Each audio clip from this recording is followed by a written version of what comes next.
There's a threat in the world today. A threat to our way of living, a threat to our society, and maybe even a threat to our very existence. And what is this threat? For the thousands in attendance and the millions watching around the world. He is the one. I am. I am the ass. He is. And we are Black and White Sports. What? Bro, what are you talking about, man? I'm supposed to be the franchise player, and we in here talking about practice. How am I not the best fighter in the world? You tell me. Because you're retired? I mean, I want to see your face when you ask him this question and the way you're going to ask it. Look a man in the eye before you try to kill him or make up something. He went through my soul. And I'm not surprised. What is going on, BW Sports One World? That's right. You see the name tonight.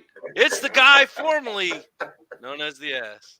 And the one, Wednesday Night Live, powered by First Financial Bank, Rockstar Realty, Driving for Dyslexia, and mybookie.ag. Damon, what is going on, my man? Man, it is Christmas season, bro, and I got my tree up. I see that. How do you like it? I see that. Yeah, so I put the fake tree in the office. I like it a lot. I'm good with it. There you go. Man, there you go. I don't have a real tree. I don't want needles all over the place. Hey, I don't care. I like the way it smells. That's weird because I've always grown up in the apartment. I'll give you that. But I like the way it smells. Dude, I'm super excited. We got our 11th win today for the Steelers in this weird Wednesday night football. But we got a super awesome show. We got a super awesome guest to start off with. And then we got a power-packed show with a lot going on today. So, yes, we do. But so right before we go, before we go any further and bring on our guest real quick, I want to give a special shout-out to the man, the myth, the legend, Mr. John Wayne Buzzard. We thank you for all your support that you've had with us in First Financial Bank, helping us get that that thing going together. We appreciate you. We love you. We'll never forget you, and we'll always be texting some crazy stuff to you, John. We appreciate it, and we look forward to what you got going on in your future. That's all I had, man. That's all I had. That's great. It's awesome, man. I've known John for a little bit of time now. Our exes, whatever, and that's how we met. So he's a cool dude. You guys are exes? What? Yes. We're ex-exes. Aha. No, so he's a cool dude. He's a real dude, and he's got a bright future with a bright family. Grateful that he's been and I'd like to have him back as soon as we possibly can. So kudos, my man. Yes, sir. Yes, sir. All right, so let's get into it. Really special guest. I've known this man or these men for a couple of years now. One of them I played ball against over the years in the circuit. Another one, he's got an electrifying daughter that my daughter's been playing with and against for the last couple of years. And he's got this revolutionary workout tool that is very popular here in the city, and I'm waiting for it to blow up nationwide. So we're going to bring him on right now. If you follow us, you might know this man from the local scene, Matt Shade of IGB and the Push-Up Machine. And joining him, we have Chad Novager, who is also the co-founder of IGB, which is Any Other Girls Basketball. What's going on, fellas? Not much, man. Thanks for having us on. What's happening, guys? Yes. Anytime, guys. We appreciate you coming on with us and throwing some experience to our viewers' ears and eyes today, because this push-up machine, man, I just want to start off because it's got me intrigued. Yes, we talked about right before the show started, I'm kind of getting back – well, I'm not kind of. I'm going full bore already and trying to get back into shape, lose some weight, and gain some that strength back. What made you come up with this idea? Well, to be honest with you, the idea came up a long time ago. It was back in 2009, and I'm a personal trainer by trade. And I just got tired of seeing a lot of bad push-ups, and I'm a big believer in functional movement. I think, functional movement's a safe movement. It's an everyday movement. A lot of times we get into lifting a lot of weights and gaining mass Whereas, today sports is about speed, athleticism, quickness, skill set. So I'm a big believer in the functional fitness. So just training a lot of athletes, I would say, 10 different people. Let me see, give me 10 push-ups. I would see 10 variations of a push-up. So I wanted to create something that would standardize the movement. And then what I found with standardizing the movement, also having the open closed chain movement with it, and the ability to use gravity, created muscle activation that I couldn't replicate, through dumbbells, through machines, through the bench, because you're actually using your body to control the machine, because your core is the stabilization, and then your chest, triceps do all the firing on it. So, and it's a great tool because it's great for a beginner that just wants to get started, but it's also great for those that are elite level to, get a, advantage on the competition. Now, when you say the advantage of the elite level, and the beginners, so you have different stages to it. So like I was looking at it, you have a 0, a 5, and a 10%. So I'm assuming that the 10% gives you the maximum of resistance doing your push-ups? Yeah. I mean, as you can imagine, a 10% grade and having to take the handles that are 360 degree rotating and have to drive them up that 10% grade, you can already feel your core engaging, and then you can fire and feel. It's almost like doing a clap push-up, but you're in control of that motion all the way up and down. Like a clap push-up, you just kind of fall down hard on your wrist, elbow, shoulders. This, you control power up, and you can control that motion on the way down as well. Nice. So over the years, we've seen a lot of different apparatuses that come up with the variations of push-ups. Like for a while, when I thought that I was going to get back into shape in my late 30s, I just the perfect push-ups. Or I think they were gifted to me because I wanted them on the gift list. Well, anyway, however I got them, I had them. and I'm going to tell you exactly what ended up with them. In the corner, stacked on top, getting dusted like a regular furniture piece. Yeah. So what's the difference between your push-up machine and all the other different variations of push-ups that we've seen over the vast years? Oh, I think the major difference is that open and chain closed movement. Nothing can replicate that going up the incline. But what we also have is we've got challenges, we've got workouts.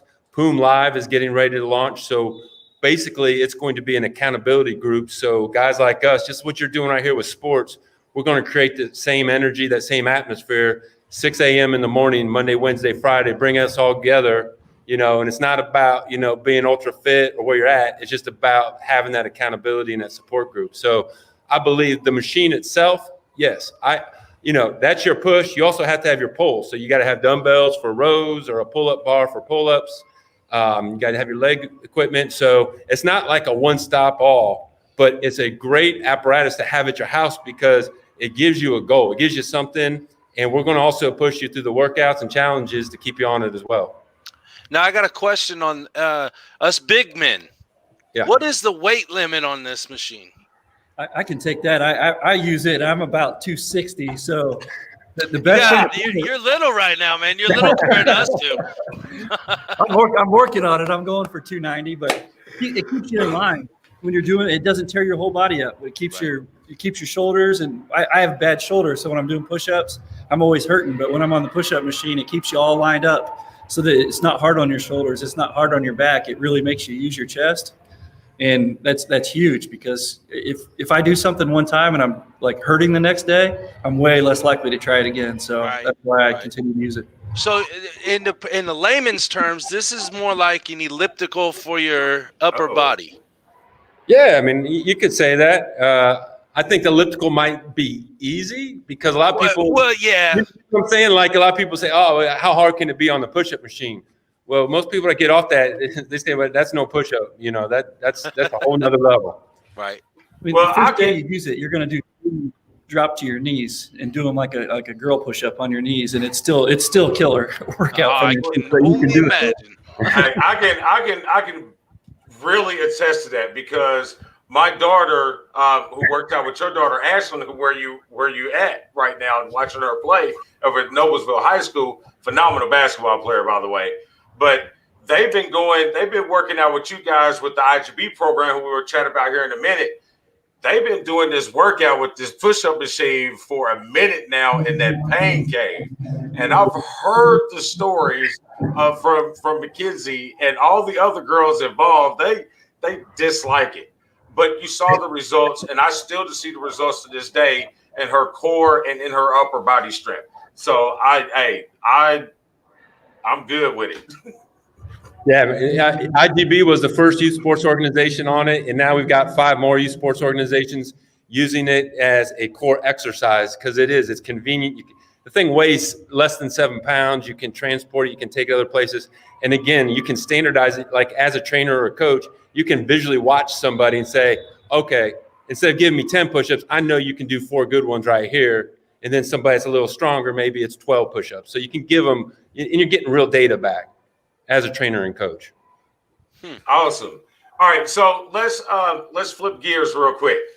So we'll have to get back with you on that. I know you guys are short on time because of the game, but I'm gonna have to get in hold of you and get back to you on some. Well, in fact, we're gonna have you guys in the pain cave next time, so we'll reverse the roles here. So we'll get you guys into the pain cave. I'm down. I've been okay, real quick story. We went to Daytona Beach a couple months ago, and we were literally trying to find a surf lessons for Damon. Okay, we wanted to get that on our GoPro as the 5'18" guy on a surfboard in the ocean. Wasn't going to happen. No, I've retired from all athletic ability. Right now, all I do is change how I cook. So what he's telling you is when we come to your place, he's going to be with the GoPro, and I'm going to be kicking my own ass down there on the push-up machine. Yeah, I'm done. If I was 260 pounds, I'd probably still be playing in the men's league. Done deal. I gained weight just from watching Damon's Facebook, all the stuff. Right.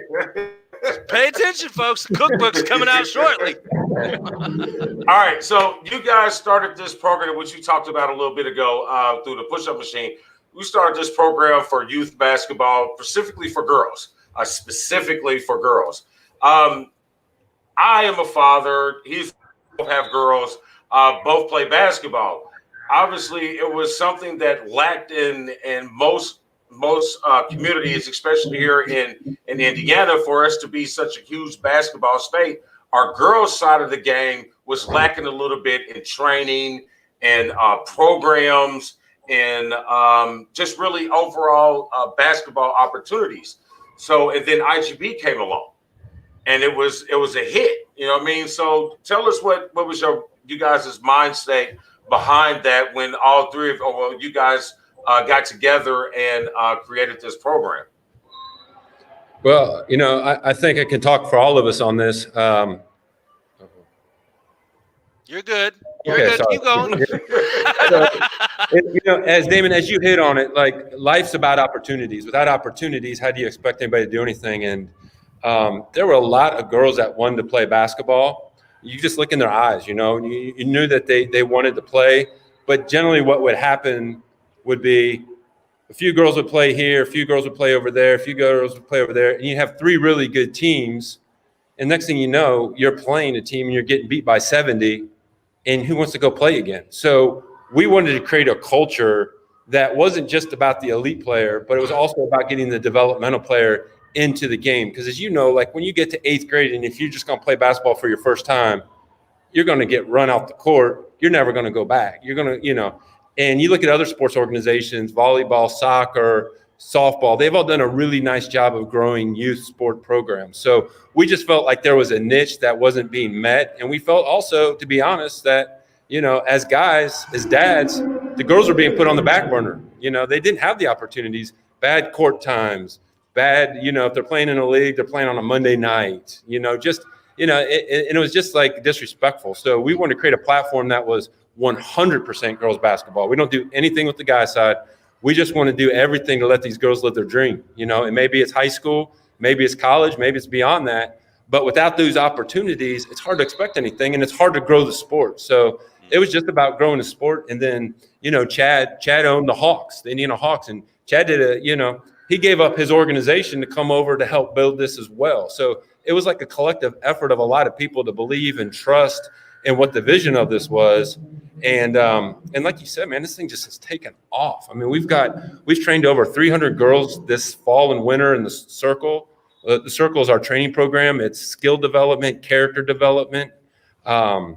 And, you know, and I would be wrong if I didn't bring up Natalie Morse. Natalie has kind of become the face of IGB in the training, and her fire, her passion for teaching and developing these girls is something we can't do. You know, we can kind of drive the ship and stuff, but man, when you get someone like Natalie on board, I mean, she just is a magnet for these girls. The girls love her. They love to, you know, train with her. And we just keep building on our coaching staff as well. I mean, we've got Indiana All-Stars, you know, ex-collegiate basketball players. I mean, there is a lot of passion in this organization. And it's not just us. It's everybody that comes involved with this. So it's the organization's not, because we don't own a gym. We don't run events. The only thing that we do is help these girls get better in basketball, because that's what our mission is. Yeah. Hey, go ahead. Go ahead, Damon. No, you go ahead. Well, all I was going to say is, I mean, we all know this because, again, we have daughters and we've coached and we've been in the scene. It's not just helping them in basketball, because that is their love, and that is where we, you know, where we help them in the view of the normal eye. But in the overall picture, we're growing these girls into young ladies, into women for the future. Absolutely. And that's what, you know, we're developing leaders on the basketball floor, in the classroom, and in the community. You know, it's taking these life lessons that we talk about, a lot of character development, not just basketball, but character development, and taking that on with them, because, you know, it goes with opportunities. They're not going to have maybe the same opportunities once they get out into the workforce. So we want to make sure that they're strong, they're confident, and they can take care of business.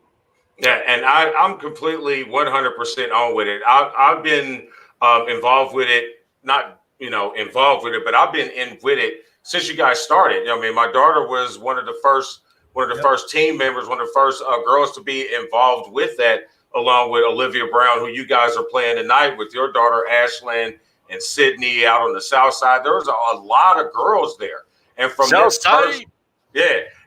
first group of girls, you know, I mean, it turned into something, you know, even just that next year, you went from one team or two teams to like 15 teams. You know what I'm saying? And then last year was just, we go into gyms and it's just like IGB here, there, here, there, and here. And I mean, and they're coming in grows, and I like it because I listen to the girls when they talk. And I've worked with some of them on the side, you know, not a big deal, but I listen to when they talk, and they always have good things to say about their different functions, about what IGB gives you with, you know, learning other things outside of basketball. And the one thing that I can tell you right now that Mackenzie absolutely adored was the fact that she had an opportunity to go play just pickup ball. You know what I mean? Like, she's grown up sitting on the sideline watching me play ball. You know, that's all she knew. Her and her brother, just that's what we did. But her having that opportunity now to on Friday nights, instead of going, I know she wanted to go support the football team, but she'd rather go to the gym and play ball, and she had that opportunity to go did it. And without you guys, it would have been very, very rare for her to have that opportunity. So kudos to you guys and everybody involved.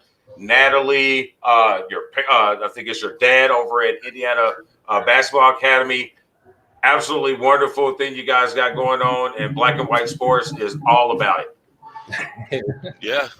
Thank you. I mean, we would, well, we'll talk another time. I don't want to put you on the spot right in the middle of the show. I know you guys got daughters you want to watch to play the game right now. Damon, do you have anything else for them? I'm good, man. I appreciate you guys coming on. Yes, and sir. Make sure you guys, if you got a second, throw the links up for the push-up machine on the feed here. That way the people who are watching and to watch the recording on YouTube will be able to get a chance to see what you got there, man. Awesome. And I heard a rumor that you was going on Shark Tank. I don't know, man. We're heading that direction. We're not there yet. Okay. We're heading that direction. There you go. There you go. Matt, Chad, thanks again. We'll let you guys go so you can get to your game. And we'll be definitely talking to get us up there and get on this push-up machine. We'll see you in the pain cave. Sounds good, guys. Thanks, All guys. right, have a good one. See ya. That was awesome. We love small businesses around the local scene, man. Oh yeah. He's a local dude. He went to Carmel. Do you like my name? Indiana Westland. So formerly known as now you need a symbol. I know. now you need a symbol. All right. So hey, check this out. So why don't you when we do a quick commercial break, and then we will get right into our stuff, pimping. Sounds good. I can do that, sir. Right now. What is up, everybody? It's your boy Dan over at bwsports1.com and Black and White Sports. And I'm wondering if you're ready to buy or sell that home, now's the time, and I got just the person for you. Mr. Shawn Nugent, a.k.a. Rockstar Realtor himself. 317-503-8322. Put that home on the market. Get into your dream home with this man. Talk to Shawn at Talk to Tucker today, 317-503-8322, and make sure you tell him the boys over at bwsports1.com sent you. That's right. We sending them. Sending them. Oh, man, that was awesome. You know where we're sending them? We're sending them to Hawaii. No, sir. We're sending everybody right now to the Man Cave headlines, baby. That is absolutely amazing. Oh, right. All right, so let's get it started, man. Let's get it started. Let's roll. What a weekend of combatant sports. It was good. It was good. It was good. Like, I had the whole house shut down at, 8 o'clock? Actually, I was 2 hours early. I had the whole house shut down. Nobody do anything in this place. And then I figured out, okay, this is the pre-talk. I don't care about the pre-talk. I just want to watch the fight. And then so 8 o'clock, here it comes. Nathan Mayhem Manus. Woo! What a fight. Man, all I know is if you didn't have any faith in Nate's chin and his ability to take a punch and still fight back, that kid has heart, that kid has talent, that kid has skills, and that kid has a wicked right hand too.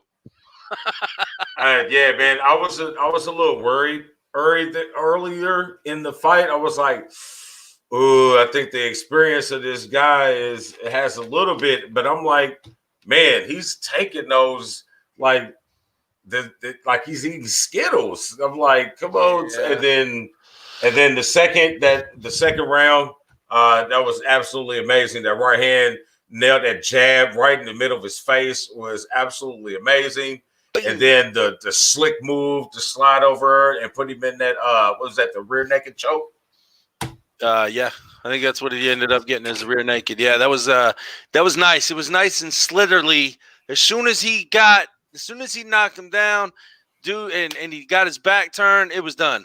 I mean, you've seen him zip. It was like a python striking. Done deal. I can't wait to talk to him. Gonna be, I don't know, maybe tomorrow night, just for the hell of it. I think he's at the bar right now. I know he's him and Bobby Emmons, because still on the combatant sports side of things. One of his trainers and teammates down there at Nice Guy Submission in Evansville, big shout out to them. Bobby Emmons actually was invited to a 16-man invite only submission tournament down in Cancun, Mexico. And it was on Fight Pass Sunday at 6. The first match worked him. He got the win, got the dude to tap. His herniated disc in his back started bugging with him. He had to withdraw. That's terrible. Man, but hey, shouts out to Bobby, shouts out to Nate, and shouts out to Nice Guy Submission down in Evansville. Great place. Been there. Can't wait to get in there and train with you guys. I can't wait to get my Nathan Manus shirt. And it better be a praying mantis. and better. We're gonna come up with something for him. Oh, so that's absolutely amazing. So, but that wasn't the only UFC fight Hey there, fellas. I'm gonna guess there's a couple people that it could be. Yeah, there was another UFC. That wasn't the only fight on that UFC card that evening. Correct. Yes, it was the Smith Clark title fight. Non-title. I mean, I watched it because the actual fight was COVID postponed, so that became they bumped the hey, now we know who it is. They bumped the main event off because of COVID issues. So, oh man, there's Zach Deere. Zach Deere. He's a wonderful new friend of mine. If you didn't catch the small business shout-out call-outs last week on Thanksgiving that we did for a few people that were that jumped on board, he was the best one of it all because my boy Zach got a GIF made out of him falling from a makeshift chair on. I mean, it was perfect too, and he's still getting hit up on notifications and texts. Man, hey man, I just saw you fall. That's right, Zach Deere, elite performance.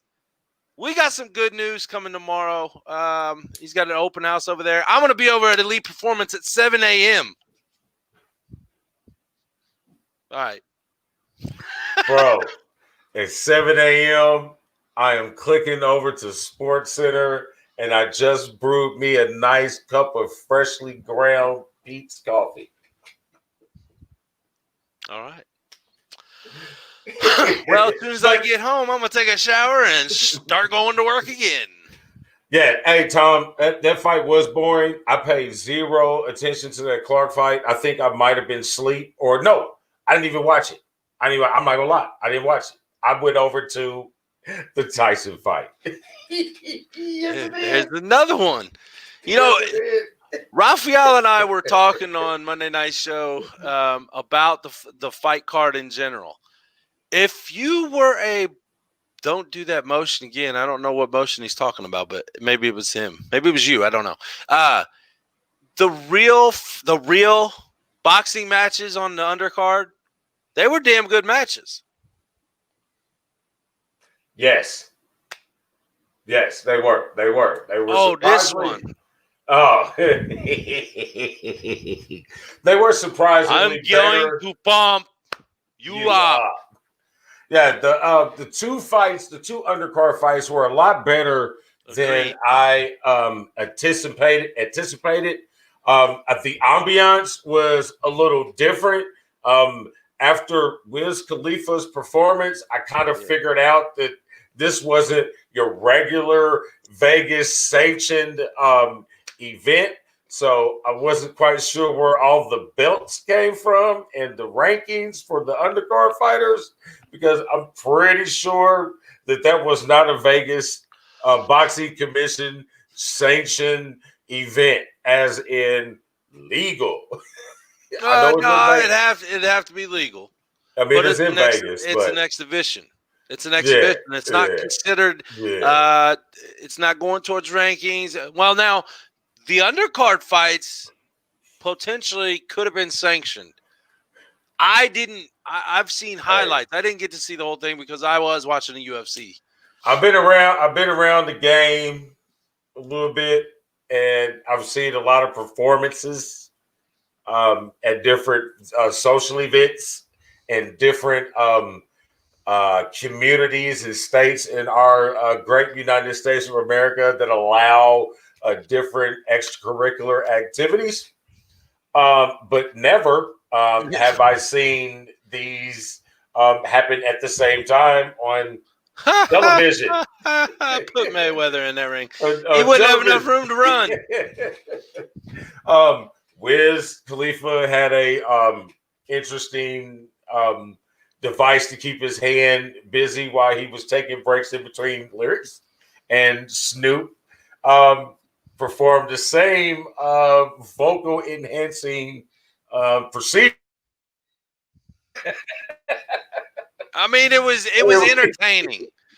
It was extremely entertaining. Snoop should be commentating 100% more sports events. But I agree, because he's part of the entertainment that made you listen to him, for one. Hey, and it was absolutely amazing. He did it exactly how your homie does in the garage watching the fight. Kind of like that you paid $49.98 for. Right. Right.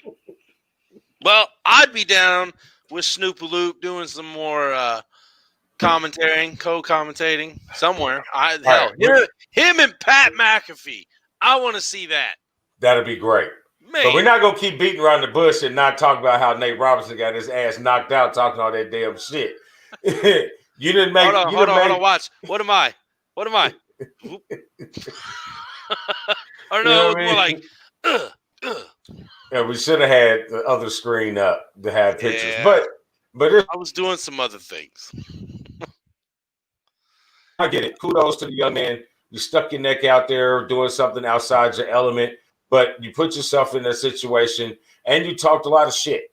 And you said you've been working on a little bit of boxing skill and stuff like that. From what I saw, your novelty, that's exactly what you were. You were a novelty.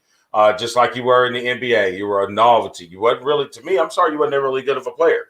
You had hops, but, to win a dunk contest and you took 40 different misses to do it, I'm not really excited about it. But kudos to him for getting in and doing what other people won't. But you let that white boy knock you out to the point that he thought that he was ready for Conor McGregor. Now, that wasn't a comment that the white boy knocked him out. That was that you let the white boy have confidence to fight McGregor. Wow. I mean, how much publicity do you really want to try to give yourself? And I don't know, man. I ain't even know. I ain't even going to waste my time on Mr. Paul. Let's talk about why people bought that card. Because Mike Tyson and Roy Jones Jr. look great for a 50-year-old man. And Roy Jones said, he said, ouch. He said the man hits hard, and I think he can fight some of the young guys fighting today.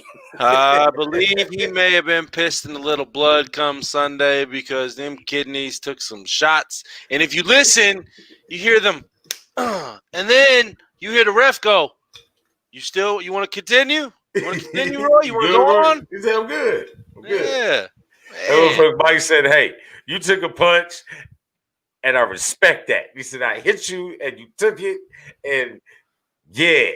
You know that there was times, though, you seen Tyson kind of not giving it in. That uppercut. There was that one. It was, ooh. Yeah.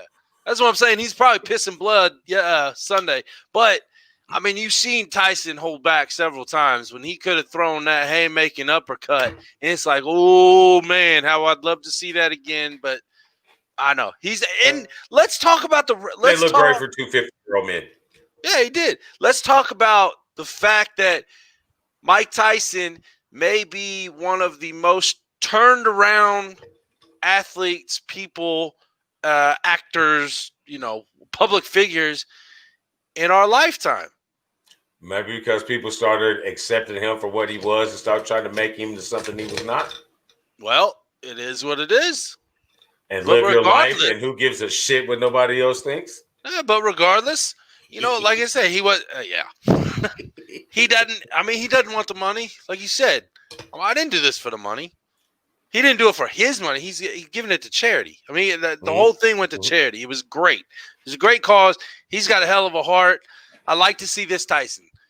I wish he never would have got the face tattoo, but I like this Tyson. Sometimes you got to go through adversity. Ooh, you waited to pull that out until Tom Racker was on a broadcast.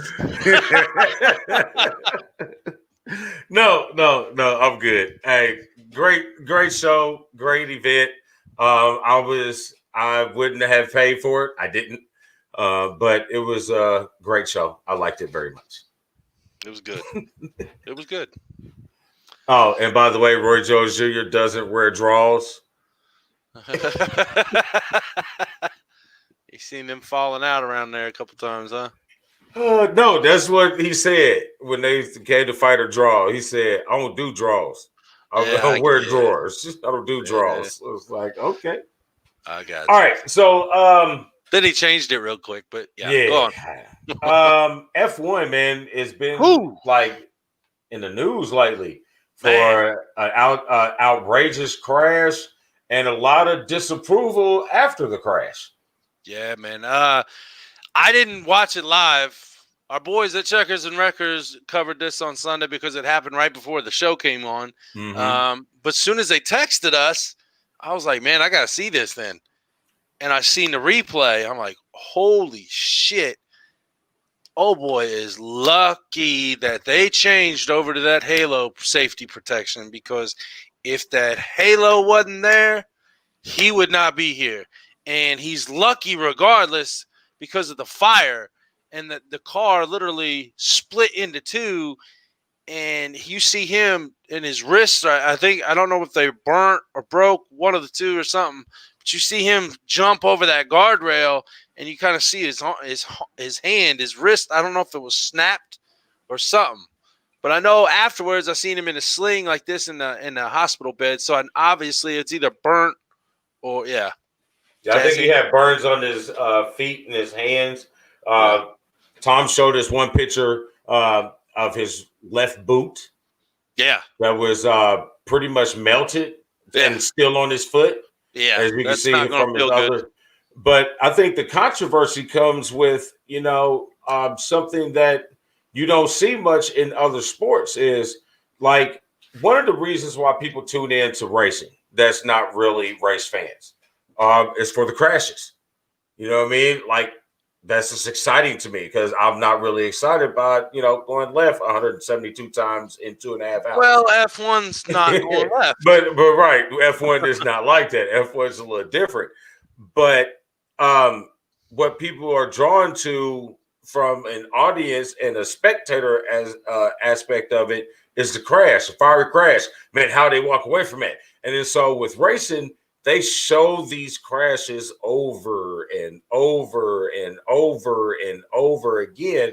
And it's right at the time where the family doesn't even know if the driver or their family member is alive, badly injured, okay, whatever. You know what I'm saying? On that particular one, we actually were able to see he is alive. He's moving. He's able to function his body.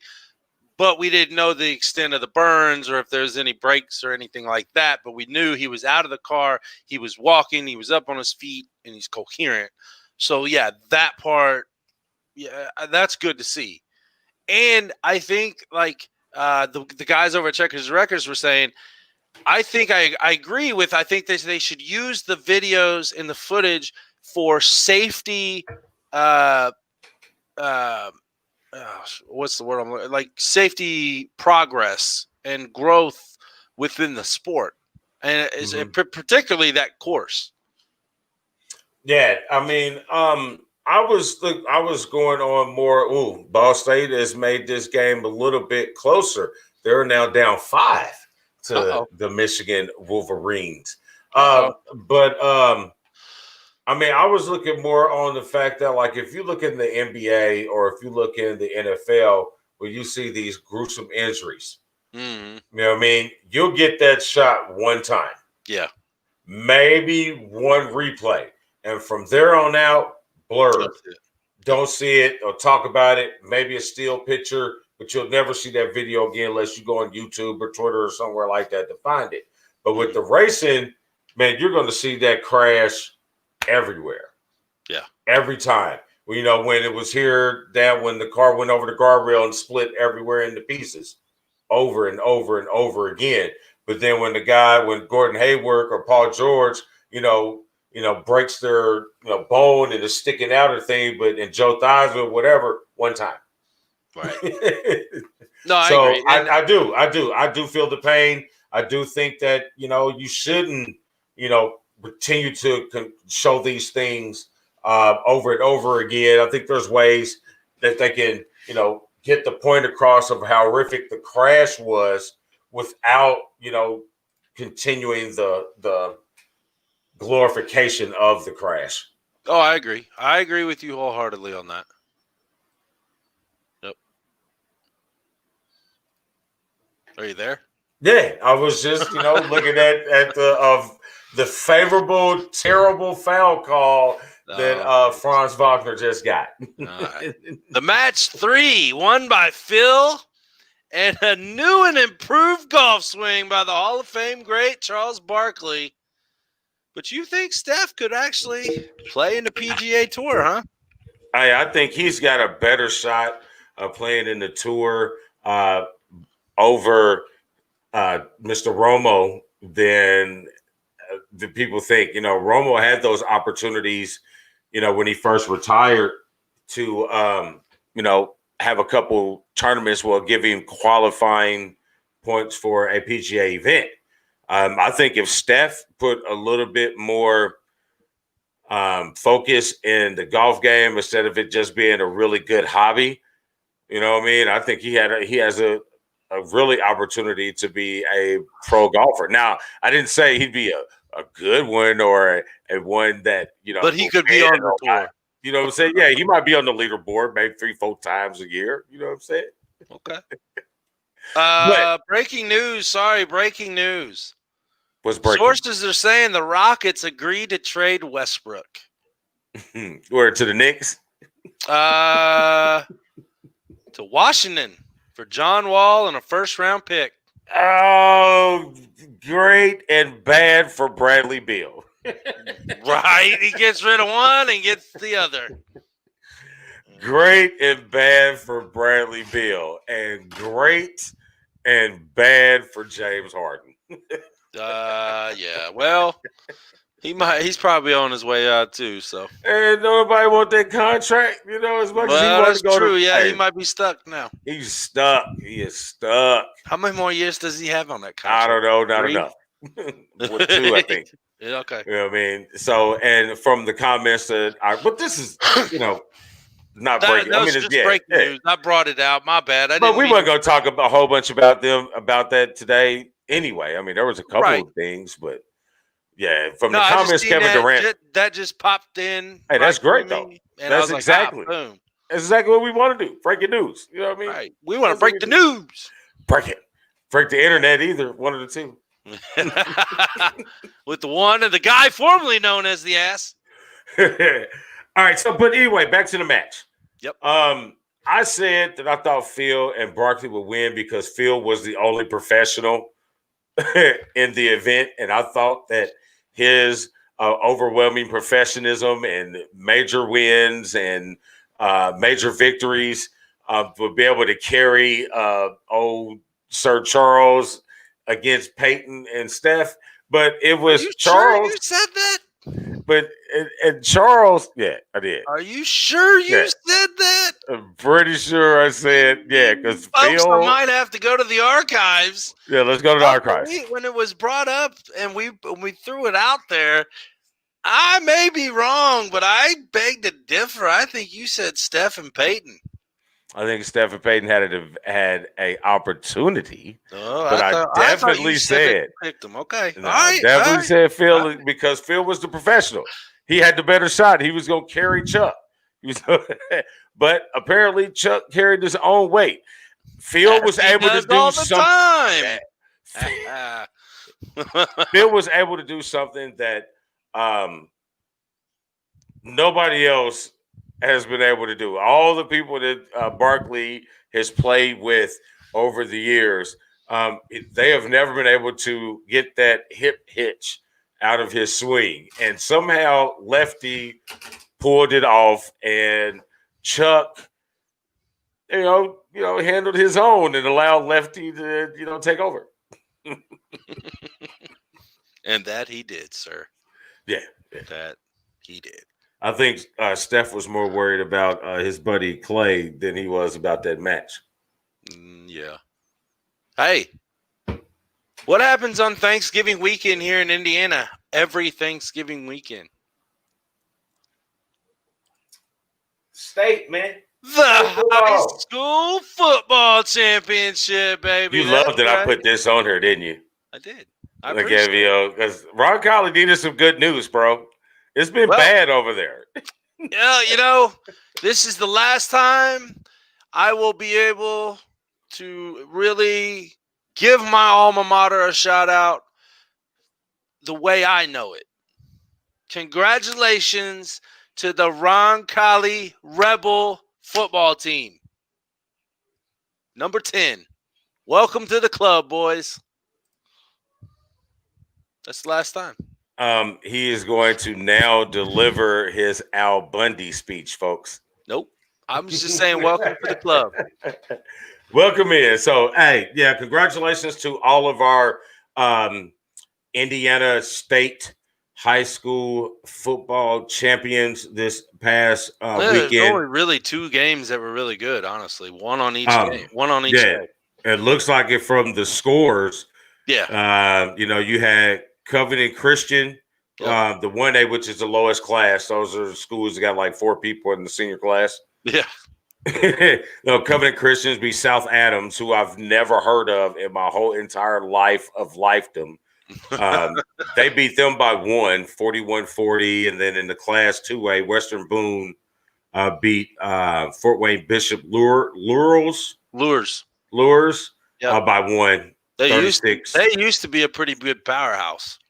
Yeah. I don't know. I didn't do football, so I couldn't even tell you. I knew Carmel, Ben Davis, and Warren. Yep.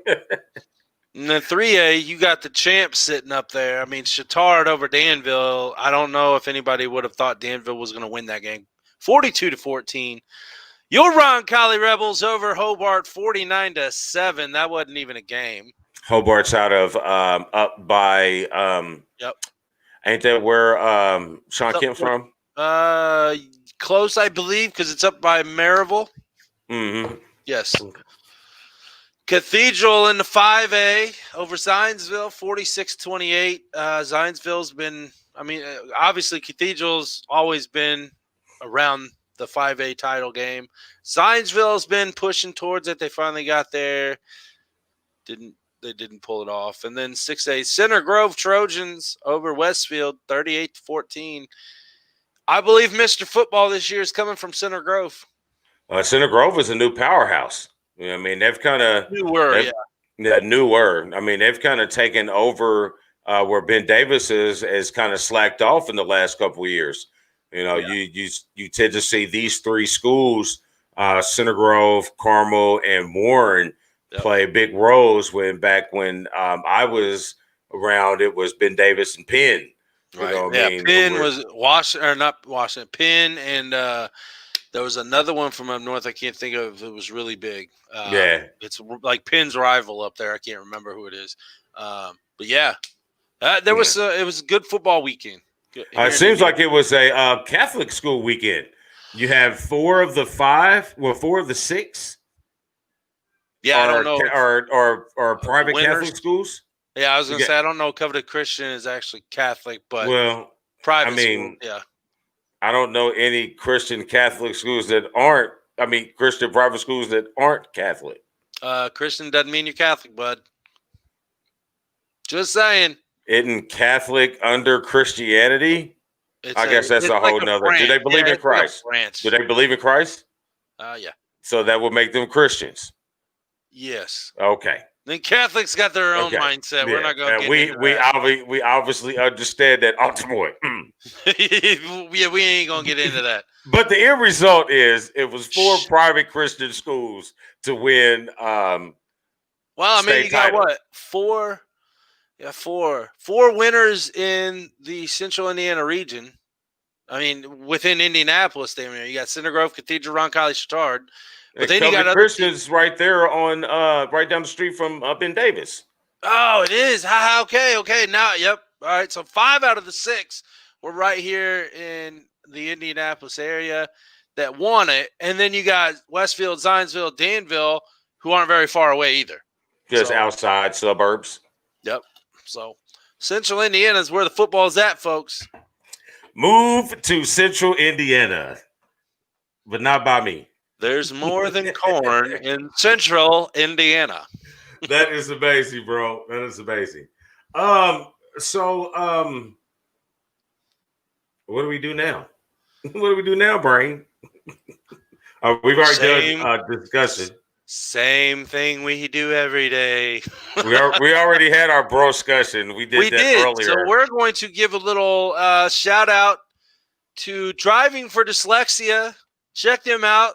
It was Giving Tuesday yesterday, the big day for us to give back to charities and good causes. Driving for Dyslexia is literally one of the best ones that I've ever dealt with myself, that I've ever donated to, that I've ever given my time to, and I fully believe in it, because what they do is they take funds, they put those funds into a scholarship. It is the Justin Wilson Memorial Scholarship that they give to teachers and like teaching aides and stuff like that to help teach about dyslexia to children, how to teach children with dyslexia so the teachers can learn and so we can help out. So Elliot Cox is our wonderful favorite 13-year-old around the scene. So let's give him a little hype video action. This is him driving for dyslexia in action.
There you have it, folks. We are back. Ready, Damon, to roll into another session. 3 balls in the air for What did you update? Nobody knows what you're talking about. I do. The world around us doesn't, and the world around us doesn't care what is updated, sir. Let's move. Well, you did it. Oh. Do not. I get you now. I don't know. Let's move it. Hold on. Let's skip. No. You want to do football? You want to do basketball first? Let's do basketball. Which one? College or football? Or college or pro? We're talking about college, right? Do you want to stay all in college, or do you want to flip-flop for basketball, football, or do you want to do college stay or in pro? College. Start college off. Top 6 playoff teams are ready to roll, and I still do not understand. And this is going to kind of fall into another topic under here, like a couple notes down. I do not understand how a 4-0 team, let me say that again, a 4-game played team is in the top 4 at this point. They're going to be lucky to get it in, for one, because all it takes is, you either get 10 people with COVID on your team or the other team, and it's going to be canceled. I don't know. For one, for that. For two, again, I'm going to say it. You got Cincinnati, 8-0. You got BYU they literally got kicked off the island in this last rankings. Completely kicked off the island. Florida and Texas A&M, I'm thinking that they should be ahead of Ohio State. One of those two teams should be in the top 4, and Ohio State should be dropped back a little bit. I know you don't agree with me all the time on my thought process of ranking in the college football scene. I don't care. I don't understand why a team that's only played 4 games at this point is in the playoff discussion. Damon, you have the floor. It's OSU. I don't give a shit. There you have it, folks. Words of wisdom tonight by Damon the One. No, but for real. In this instance, at this point in the season of this current, I was giving all benefit of the doubt because the Big Ten had of this at the beginning of the season. When all these contingency plans could have come into play when you had the flexibility that the SEC and the ACC have had. You have put yourself in a real bind. And so at this point, at this juncture of this season, right now, how it stands, I do agree with you on how or why they are still in that particular position, especially when we go through here a note or two down when we talk about the turmoil that the Big Ten has now found themselves in. BYU in Cincinnati, I still think they have a small gripe, but a small gripe it is because I think BYU might have a bigger, smaller gripe. I was going to say, Cincinnati. Man, they get bumped as far back as they did for being undefeated. And it's not even about the where they were.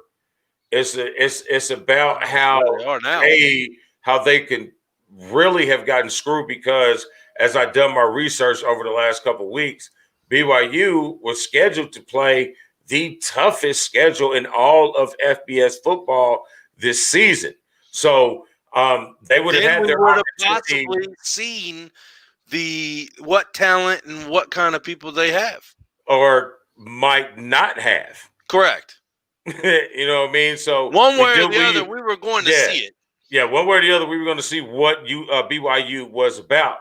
But you can't rank them off of what could have been scheduled. Right. You know what I'm saying? So I do think they do have a little bit of gripe because the COVID situation changed their stuff altogether. But, Cincinnati's in a better position, and you saw it in the rankings because they have a little bit of better quality of team. Now, yeah, I agree with that. I agree Cincinnati's a better team than BYU is. But so other than the OSU, I really don't see a whole lot of difference in the top 4, the top 6, so to speak. Two of those, I think 2 of those SEC teams are going to get in. I don't think Cincinnati or BYU is going to get a shot unless we come to this next note, unless they can find a way to make that game that we've heard about the last couple of weeks of makers. This season, they've just been putting games together on the fly. Mm-hmm. So we've heard that opportunity that we could see a Cincinnati BYU game to give themselves a showcase for the FBS playoff 4. Yeah. Now, I agree with you as far as it's laid out right now. Unless something catastrophic happens, neither one is going to get in. Cincinnati at this point deserves it more than BYU does, I believe. But you got to look at Texas A&M and Florida. They're one-loss teams, and their only loss came from the number one team in the nation. I agree with those. The only thing I don't agree with is Ohio State being in the top 4. You've only played 4 games the whole season, and at this point, I thought at first it was you had to have 8 games in to be considered. Now all of a sudden you're hearing, oh, well, as long as they get 6 games in. It's like, so you're just making shit up for them to get in. I mean, I've heard 6 to 8 since they started. Well, now and the reason why 6 was a number that was being talked about was for specifically the Pac-12, because the Big Ten had 2 weeks of wiggle room, and the Pac-12 had 0 weeks of wiggle room.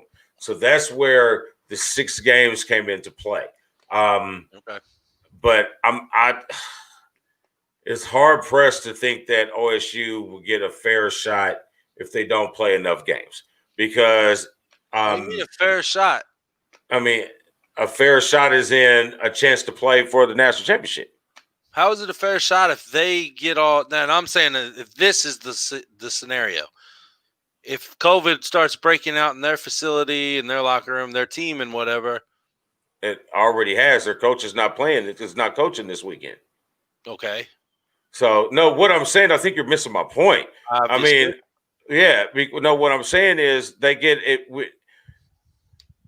They get an opportunity. They will still get an opportunity or a fair shake to play for the national championship if they were able to finish out those games. But I don't think they will, is what I'm saying, because of these opportunities, of these less opportunities. Because it's not foregone that they're going to play this weekend. Ryan Day is already not coaching, and I think there's a couple, but not enough.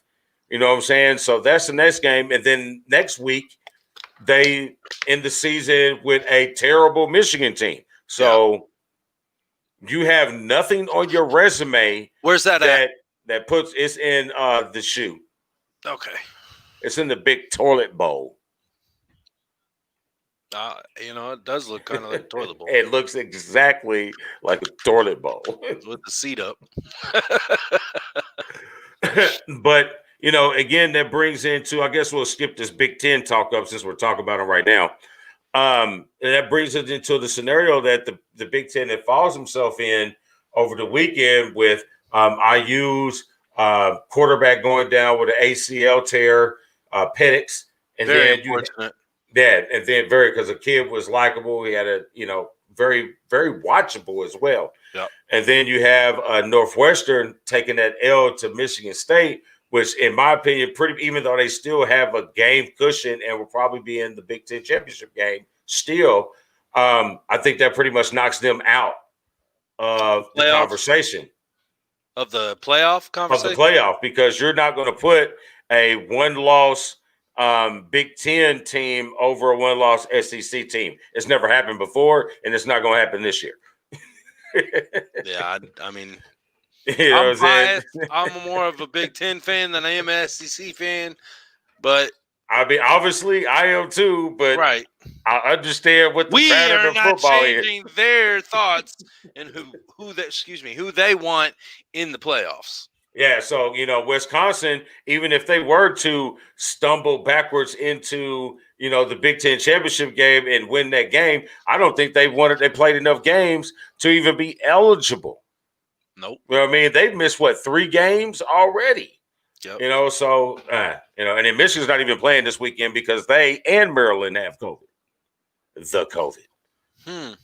So I don't really think Michigan I really don't think Michigan has the COVID. I really think they have I don't want to lose anymore, so we're just going to get the COVID today. Yeah, I said it. My flag is flying high, and it's going to stay flying high, but they're tanking. But hold on here. I don't know. Doesn't the Big Ten have a 21-day policy? Yeah. So the Ohio State game may not even happen. Ooh, it's a year we can say we didn't lose to Ohio State. There you go. You got something to look forward to. Hey, I think Jim Harbaugh will be going back to the NFL after this season. They won't fire him. If he leaves, he'll quit. If I was him, I'd probably resign. Yeah. I don't know. Unless an NFL team can pay you more than what Michigan's paying, that's the reason why you're still there. You are no different than Notre Dame. Way high expectations for everybody that walks into that coaching chair. And yes, this is true, because name the last time you won a national title outright. I think I spoke on this 2 weeks ago, sir. Yes. I'm saying it again. Y'all suck. Go Irish. We beat that ass. Not Go this Blue. year.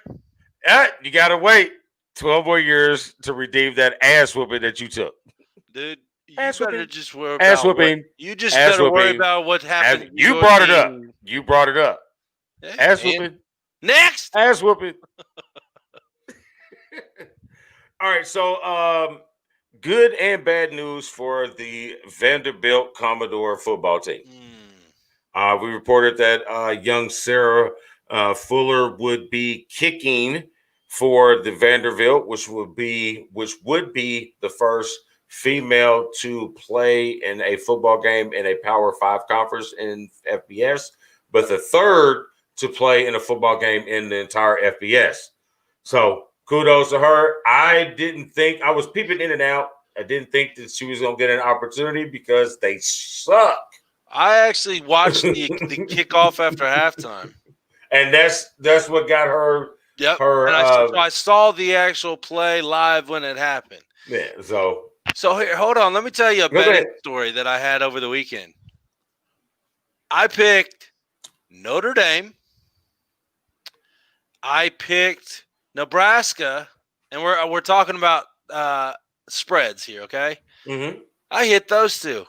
My third leg is Vanderbilt with 13 points, and I'm thinking, okay, they're playing for a reason today because of the extra hype given for this young lady that is in a Power 5 game.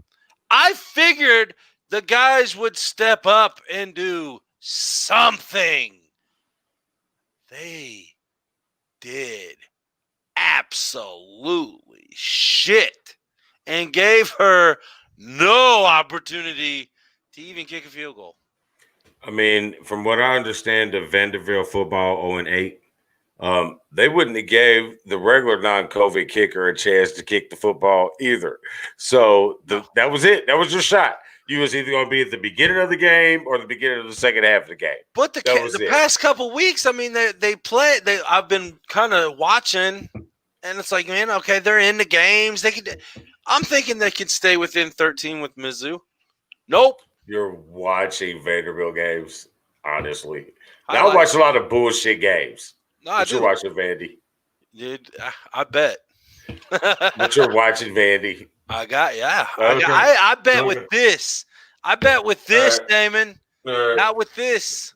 No, I have no heart either or for Vanderbilt. I didn't Zero. say that I watched the whole game. Yeah, all I'm doing is hit the ticker. And the only reason why I paid any attention to that was because of this young lady.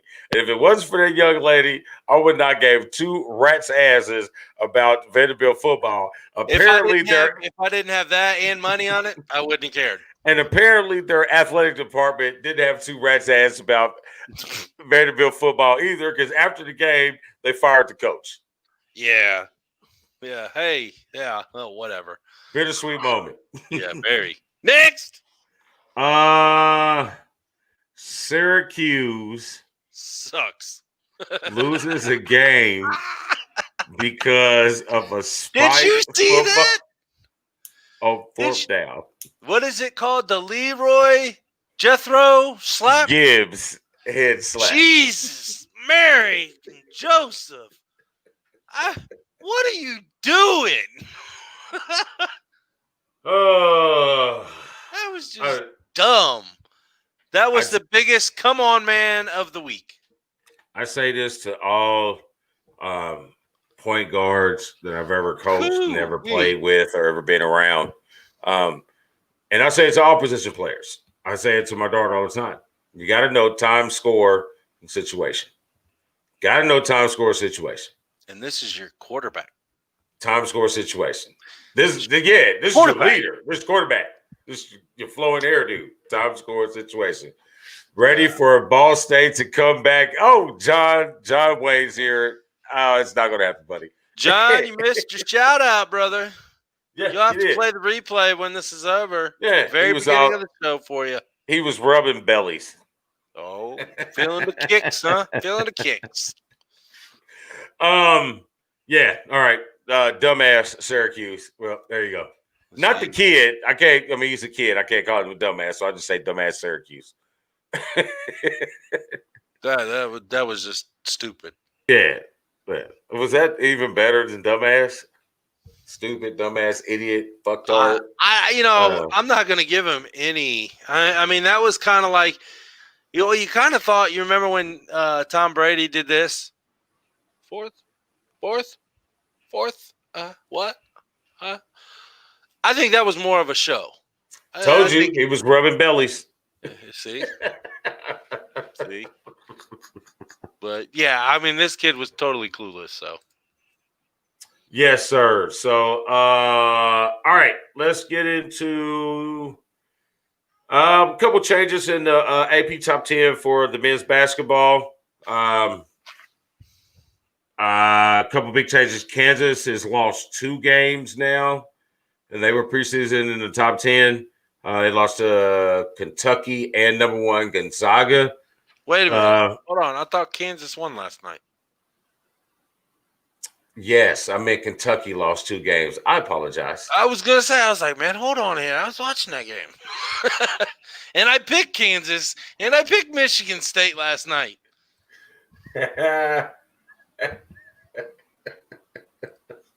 We were clicking at the same time.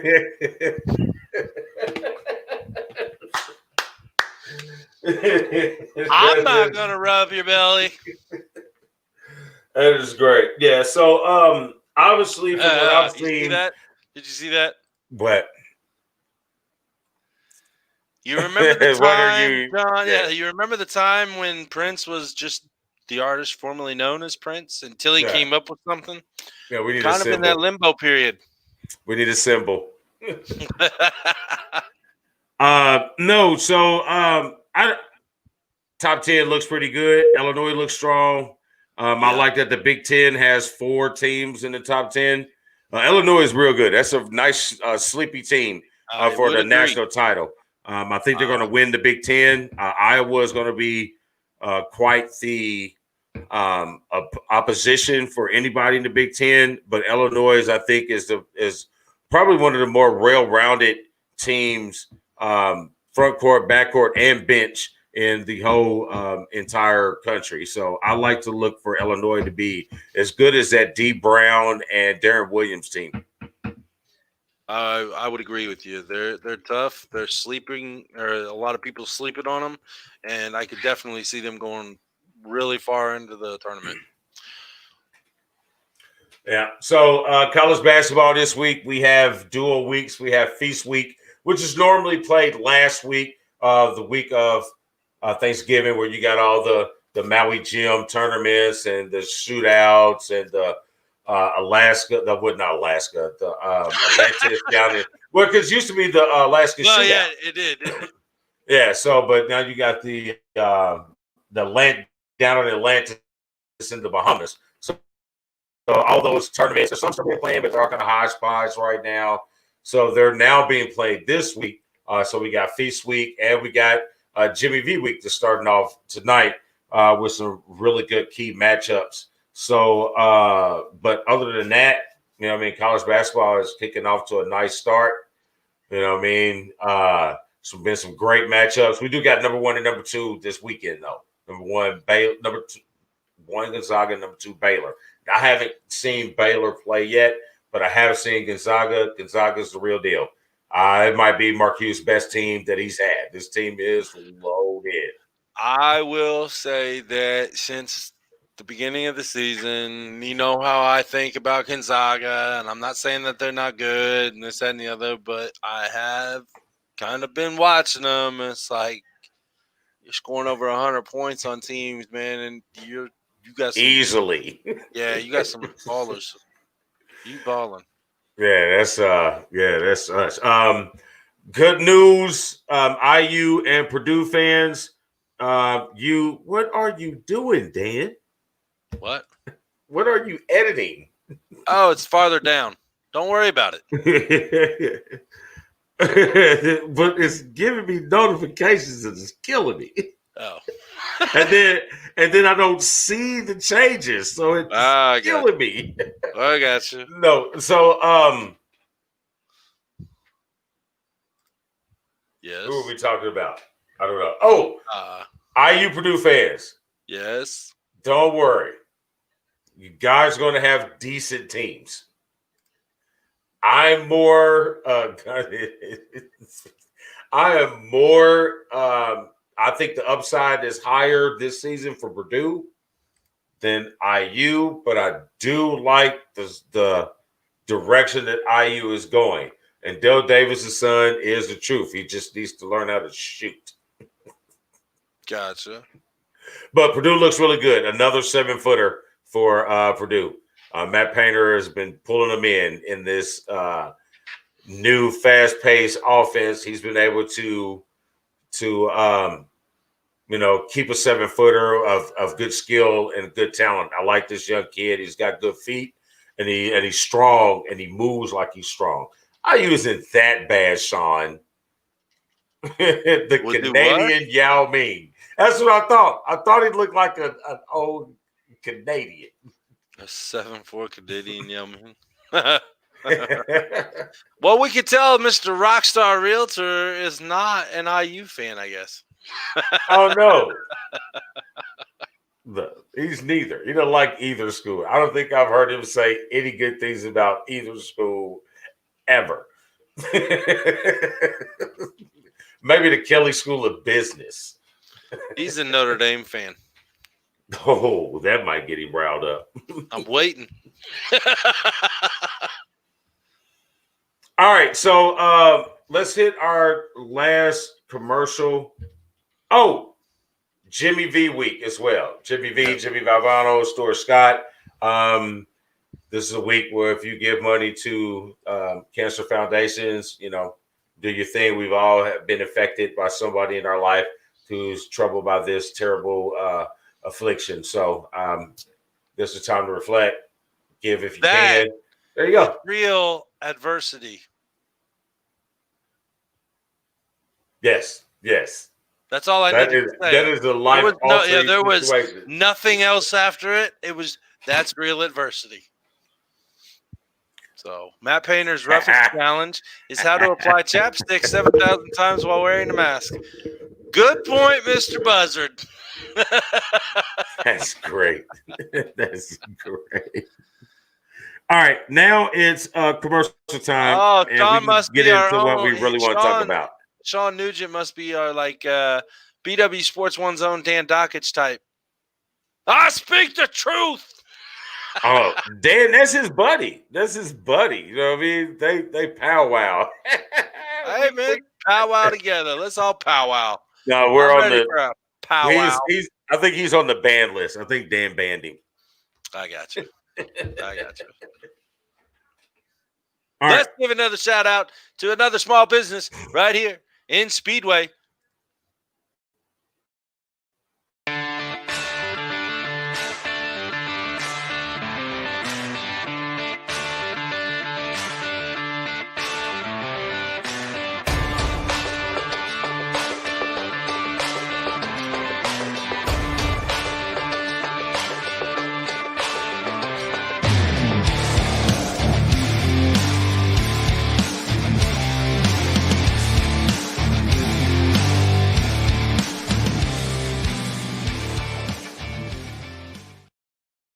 Man, that was such a fun 36-hour trip that we took down there to Daytona and SIK. That was fun.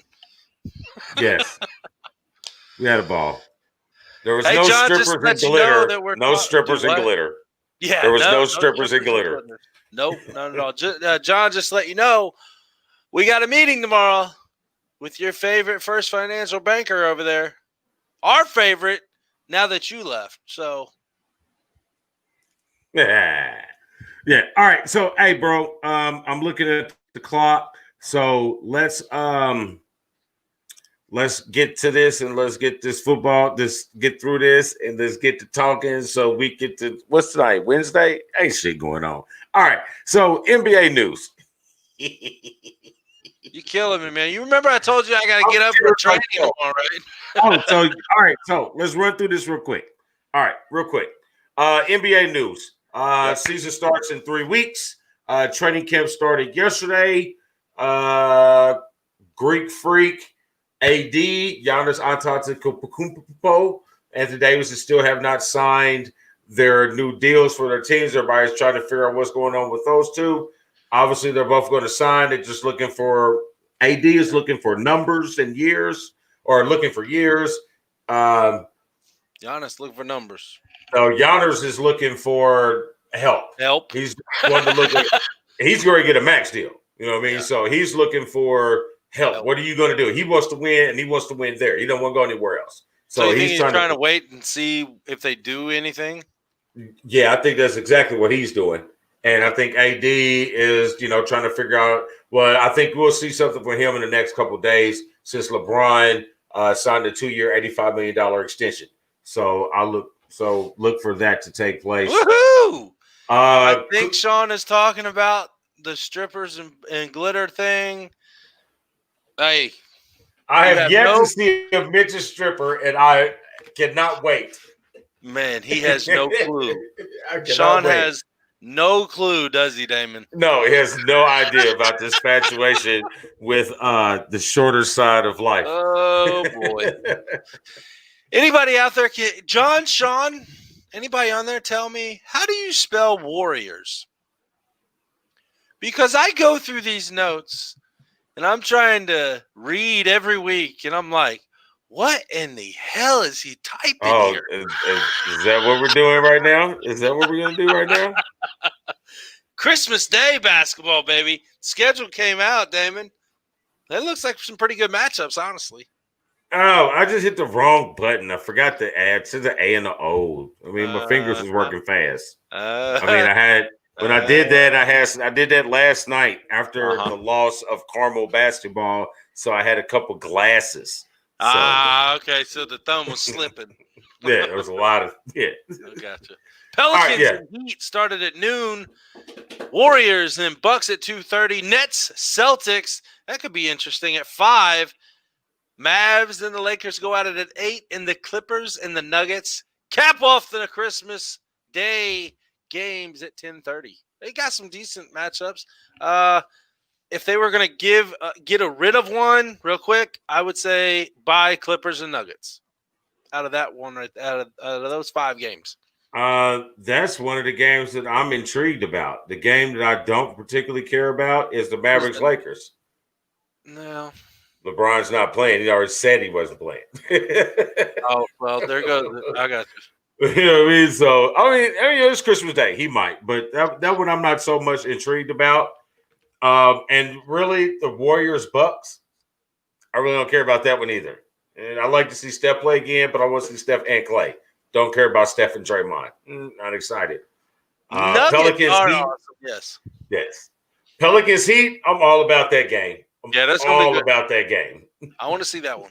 I definitely want to see that one. That is a hell of a way to get the basketball tipped off on Christmas, is having them tip off first. And what a perfect game for that time frame. The 5 o'clock game, the Nets and Celtics. It's going to be absolutely great. Depends. It could be definitely a damn good game. We'll just have to see which teams show up. As in, I think there's a little turmoil in Brooklyn right now. Where? The guard position. Between who? Himself. Okay. There you go. Okay. Just make sure we got that. Yeah, okay. Yeah. That I could agree with. Anything else? I'm not really sure just yet. You got to wait till some adversity happens in the season. I love it, man. We should have started off the night with adversity because Tom Racker was on here. Get All right, some let's move. Tatum. Yes, I am Get some all Tatum. in on Jason Tatum. Yeah, he got paid too. The Celtics are all in on Jason Tatum. As we all heard last week, he made that nice contract. Yeah, that $195 million rookie max extension. He definitely deserves it, and I hope he plays. I hope it works out for him. And I do like to see Brad Stevens win a title one of these days. Whether I don't care what team, but that team right now, you got it. Hey, the addition of Tristan Thompson was huge. It's a bigger deal than people give credit for. I know he's been touched by the Kardashian curse. The only person to survive the Kardashian curse and become relevant was James Harden. He said, "Oh no! Before that gets into my veins, let me drop this dead weight." Ooh. No one Rockstar came out. No. Hell yeah, you put two NBA players together, then they'll actually look like a fight. We've seen Nate Robinson. We've seen that novelty. I need a new person. You know what I mean? Ben Wallace. Ooh. Stick Ben and Rasheed in there together. No. Artest. Quit running from the palace, the malice in the palace. Ron Artest, Ben Wallace, 4 rounds, exhibition, fisticuffs. Let's make it happen. Let's do it. DW Sports One presents Meta World Peace versus Ben Wallace. Ooh. Awesome. All right, flipping script. No more NBA talk. We still got a good 3 weeks for that good stuff. NFL talk. Don't really need to talk about that because that game happened today, and I don't know how they. Wow! Did you see the end of that game? Did you see the end of the game? No. Pittsburgh was going to find a way to try to blow that game. But here's my thing. Small little quick rant. You love him when the guy formerly known as the ass starts to rant. I got a problem. Uh-oh. I am not a Pittsburgh Steelers fan, but I'm telling you right now, they're trying to screw you guys right now because the game is supposed to happen Thursday. It got moved to Sunday. Then it got moved to Monday. Then it got moved to Tuesday. Now it's finally got moved to today. Now you moved your Sunday game to Monday night against Washington. For one, if you can't play the game with the players that you have, especially if the team and the organization is breaking the COVID restrictions, you should be forfeiting the game. Period. End of story. I'd like to know. It's not your team's fault that they couldn't play until today. It's not theirs at all. Now you're taking away film days. Now you're taking away training day or preparation days for the next game.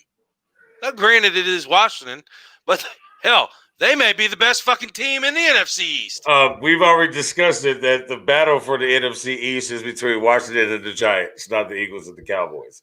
I don't know if it's against the Giants anymore because of Daniel They Jones. still got the highest. They still got the highest percentage to win the division with Daniel Jones missing at least 2 games. It's probably because of the teams that they have left on the schedule. Yeah.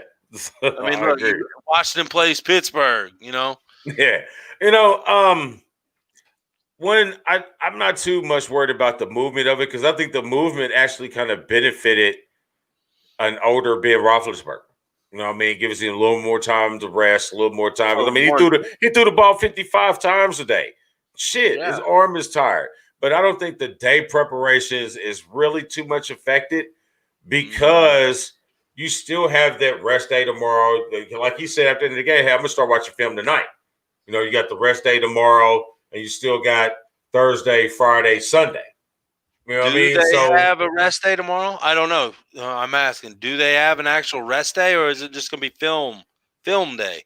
A film rest day, pretty safe thing. You watch film, you lay on the bench, you put ISO, you get the tub. Well, usually they actually have a day off. Rub you down.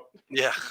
I mean, usually they do have a day off, like a complete day off, away from everything. Yeah, but the good ones are never off. You know what I mean? Well, the good ones are never off. That's why we're never off, brother. Yes. But I do think it kind of it's give and take. I don't think. But see, that brings up the point. I'm sorry, I'm jumping around, but that brings up the point. We tied two things together. That brings up, something we had on here about with the Broncos. Where the Broncos made an example of. You know what I'm saying? Same situation with Baltimore and the Broncos. You have quote unquote protocol violations, which I don't think Lamar Jackson was one. By his response, it's like, "Hey man, this is unbelievable. I cannot be positive. I did everything I was supposed to." So with him, I believe him. The rest of them, kind of wonder about how many strippers you share, but that's beside the point. But why are you forcing Denver to play, but you're not forcing Baltimore to play? I think that there's not enough, at least to the public ears, there's not enough of information on the Baltimore situation compared to Denver's situation when you have one of the quarterbacks straight out saying, none of us had masks on in there. Well, you just told on yourself. So basically, you're going with me on they're making an example out of the Denver Broncos. Oh, yeah, wholeheartedly. But they should. But like I said, I don't know if there's a lot. Man, see, you say midgets, and I'm like squirrel. Like I said, I don't think that the full information is disclosed yet on what actually happened in Baltimore. And then you got Cleveland shut down their facility again today. And it's like, what, one day a week for the past 3 weeks, a month? But they got enough people to play. But here's my point is what I'm saying is, regardless of what did, who did what, where, you still made a team with subpar people play in a football game that you clearly could have moved when you did the same for another team. Why? Because this team is not playoff, or this team because this team's a better marketable game? Say that again, Damon. This is a better marketable game. Bingo. More people are going to watch this game. Bingo. And they lost it at 3:45 on a Wednesday afternoon. I was watching it. Well, I mean, the general population at 3:45 on a Wednesday afternoon, it can't make it home in time to watch that game. That's why you have a tablet, a telephone. Man, that's a pitiful excuse for 4 days. I tried to drive safe. For 4 days in late March and early whatever month it comes after March. April. You have the national tournament for men's basketball and women's basketball. And people are watching these games on their phone. That's tradition. If you want to watch your team play, you'll watch them play. Well, that's not my team, fucker.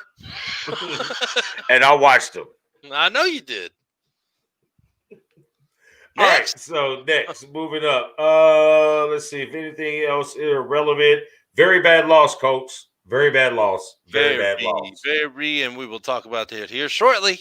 Very bad loss. The Jags fired their GM Caldwell. Lions fired Coach Matt Patricia and GM Bob Quinn. Should have been done at least 2 seasons ago. Yeah, I agree with that. And last thing for me, I'm about sick and tired of all these lame ass excuses for these players being popped with PEDs in the NFL and the NBA. Well, they don't have it in the NBA. These players being popped for PEDs in the NFL and in Major League Baseball. You got to give me a new lame excuse. I'm tired of hearing I was unaware of the substances that's bullshit.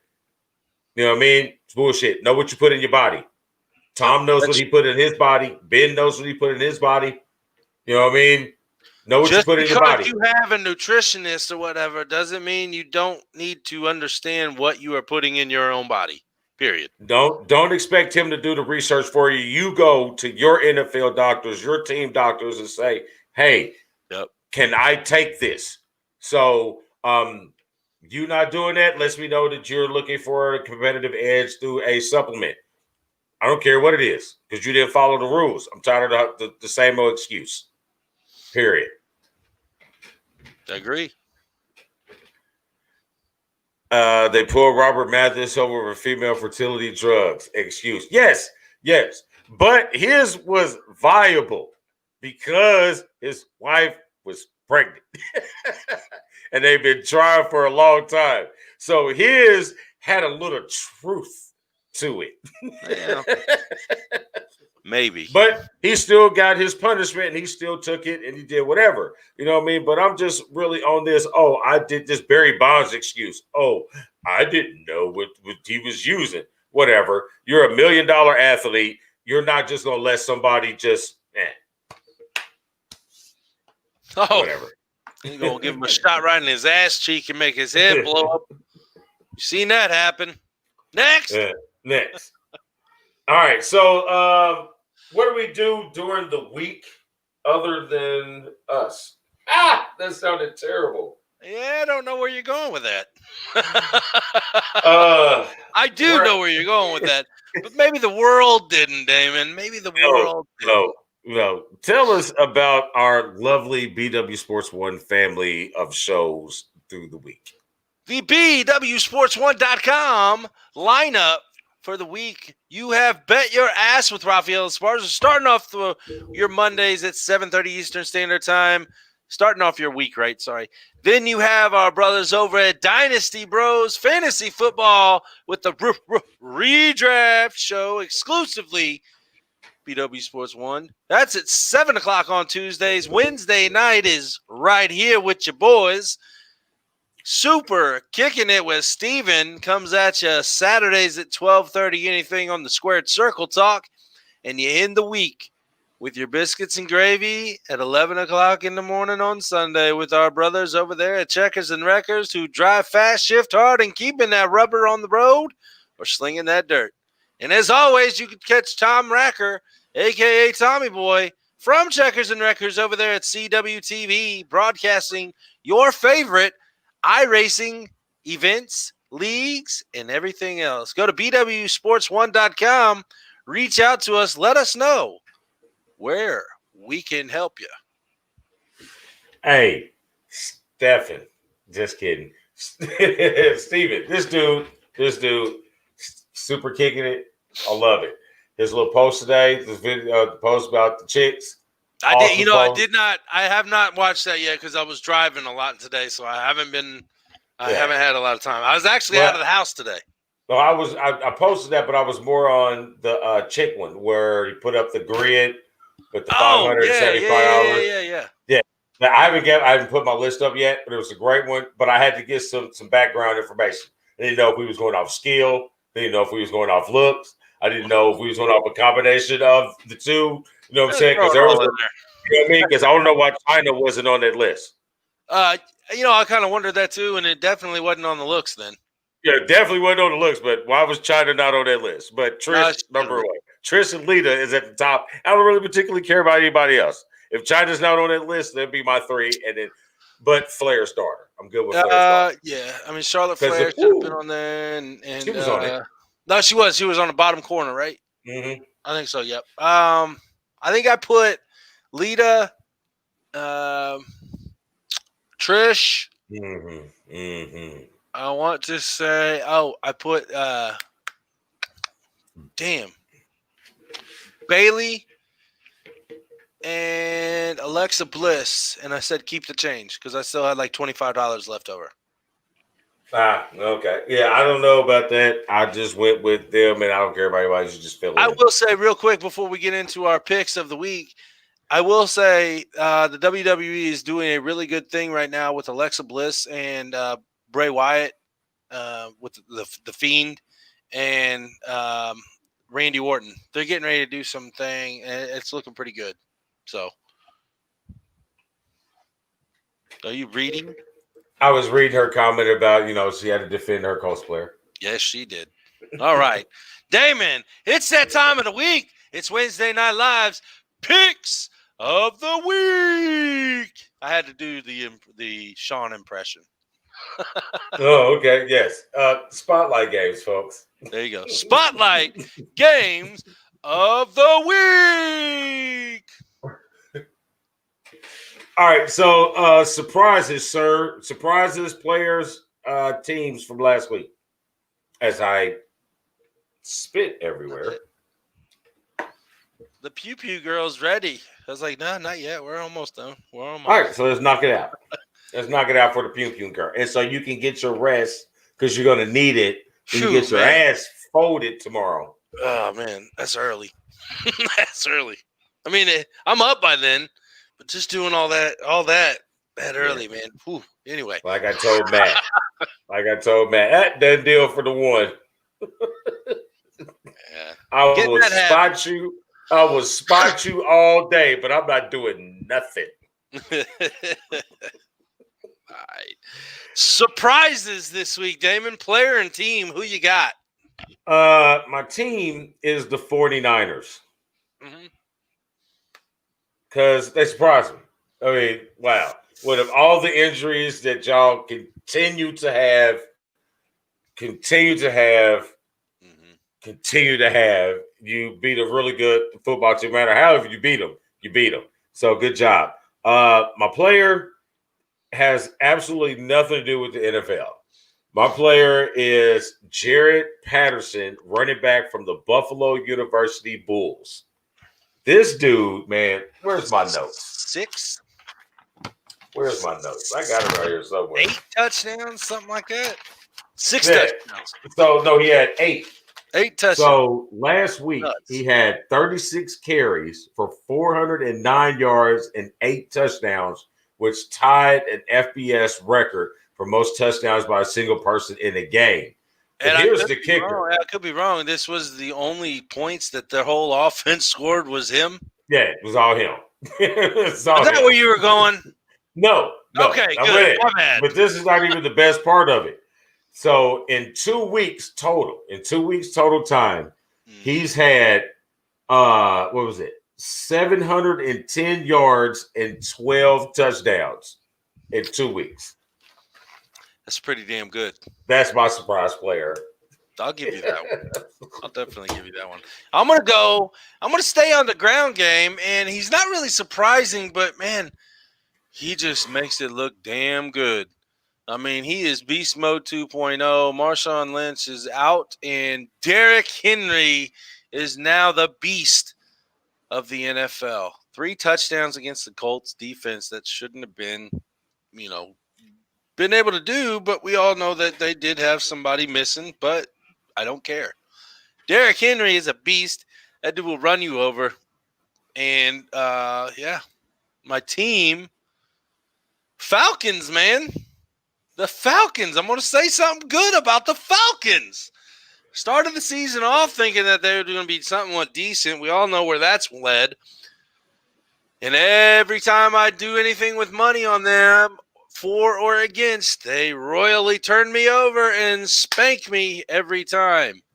The way they handled the Raiders, though, the Raiders got smashed by the Birds. Good job, Matt Ryan. I can go with you on your team. I can go with you on your Derrick Henry. But I think Derrick Henry reminds me more of a Orange Peanuts. Adrian Peterson more of a Marshawn Lynch because he has the power and the breakaway speed. He does. Marshawn Lynch will run you over. He wasn't running away from nobody. No, he just runs through you. Yeah. Which Derrick Henry does. Yeah, he'll run through you like Adrian Peterson, and then you hit the outside, he'll run away from you. Well, whoever, he's a phenomenal talent, and that dude is absolutely amazing, and he ran all over the Colts defense, which is nothing new for the Colts defense. They normally just don't break. They just bend real good. They broke. Disappointing. Right. It was a disappointing week. Yeah, very disappointing week. I was extremely disappointed. Like, you were surprised in the Falcons. I was more disappointed in the Raiders than I was surprised in the Falcons. God, did they stink. Man, well, they score 6 points on the Three. My bad. Whoops.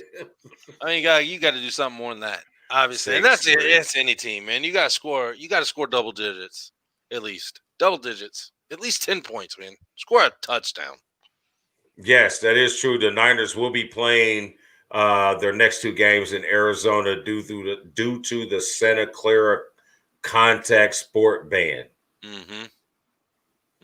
And they end the season in Arizona, so as their away game. But yeah, they that's going to set up very well for them because they're not traveling.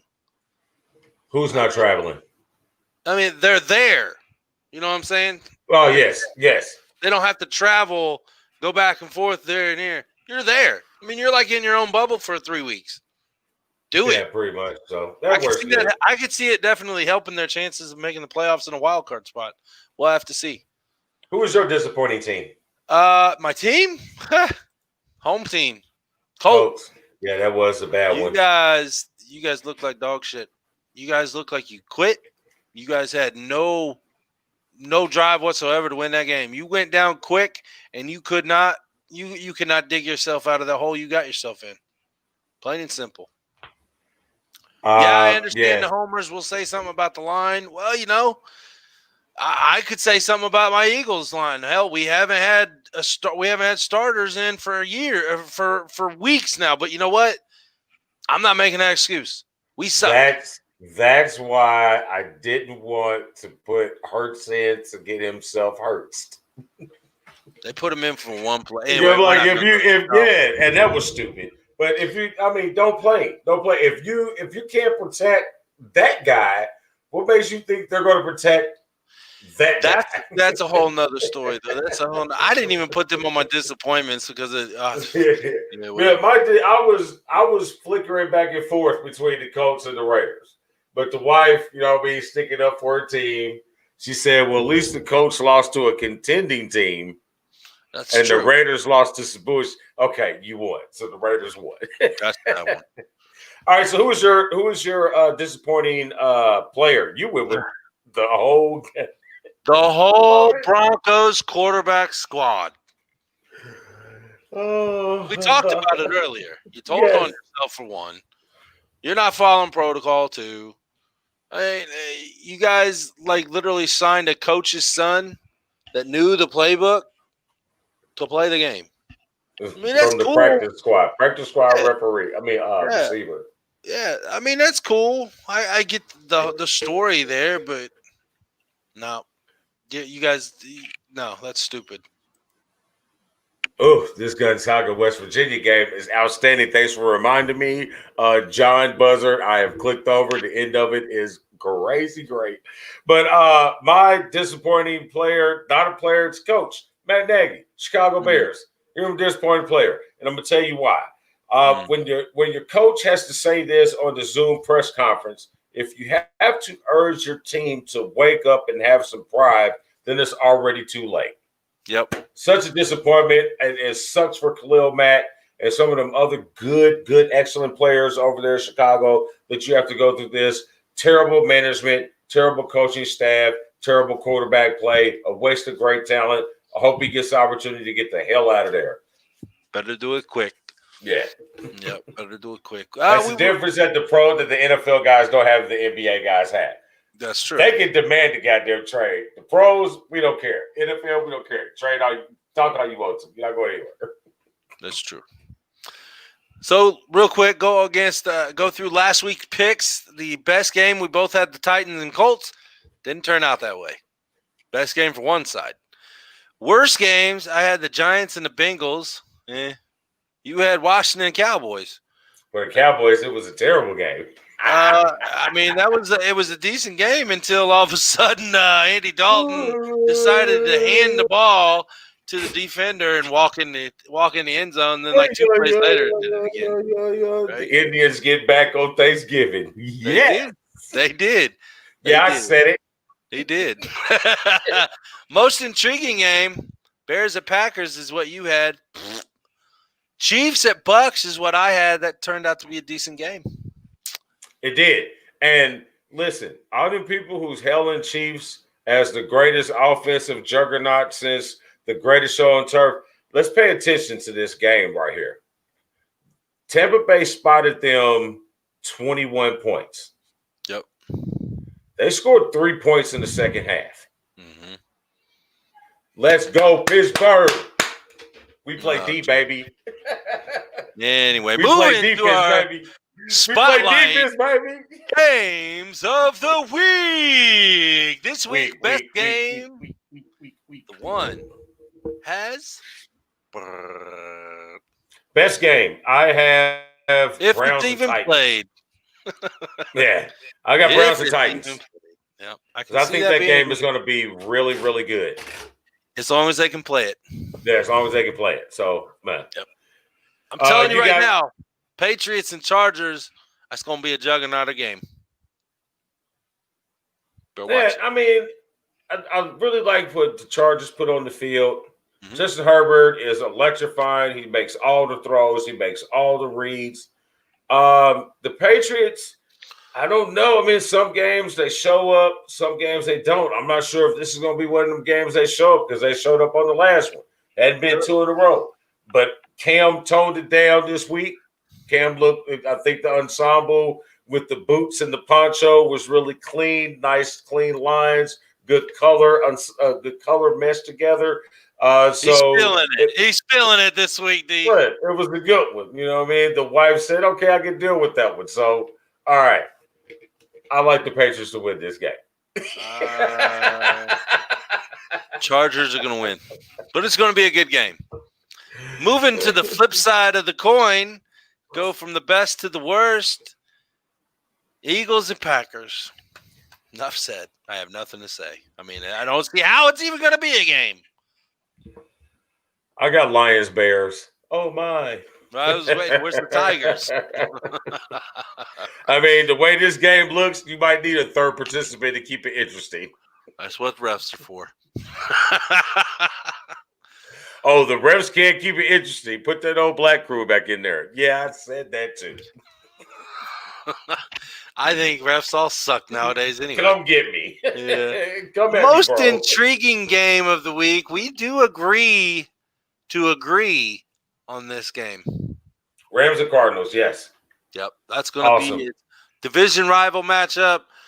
Fighting for the division, fighting for that wild card spot. I think that the NFC West could have 3 teams come out of it. We'll see. I think that we were originally thinking that the 3-team division would be in the NFC South at the beginning of the year.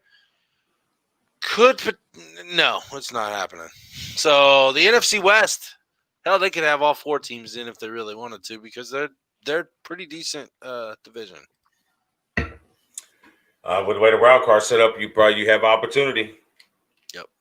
It'd be a lot easier if they would just say the NFC East could not get in with anybody who has less than 5 wins.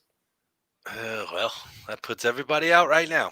Everybody. And on that note, Damon, do we have the one thought tonight? We do have the one thought today. Straight from the ass is going to follow the one thought. The one thought is this.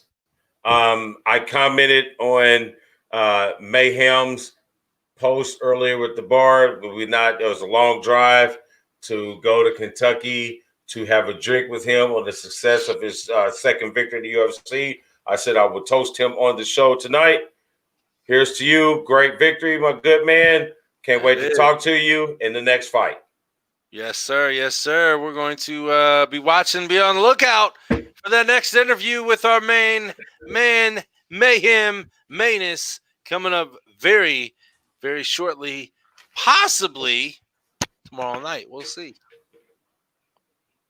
I have to get a Christmas tree tomorrow night. You got a what? I will get the real Christmas tree tomorrow night. So you're going to Griswold out. He is Griswolding out, folks. He's going to go cut his own tree in the middle of a national forest, and it's going to be 18 feet tall. All right, straight from the ass. Straight from the ass. I said it before. And I'll say it again. I cannot wait for Christmas. Just thought of that. And there you have it, folks. Straight from the ass. The One Thought Wednesday Night Live only at BW Sports One and BWSports1.com. Powered by First Financial Bank. Driving for Dyslexia, Rockstar Realty, and mybookie.ag. Damon, let me call the Pew-Pewness in. And as the Pew-Pewness, hey, that didn't take long. It's like she was sitting there just listening through the door. As I pulled out the call, I put the siren out. She got the pew-pew call. Pew-pew. Right? She saw the signal. The guns in the air. Pew-pew. Right? So, Damon, what do we do? Oh, I thought you had something else to say. Oh, what we do here is we keep Indy sporty at night.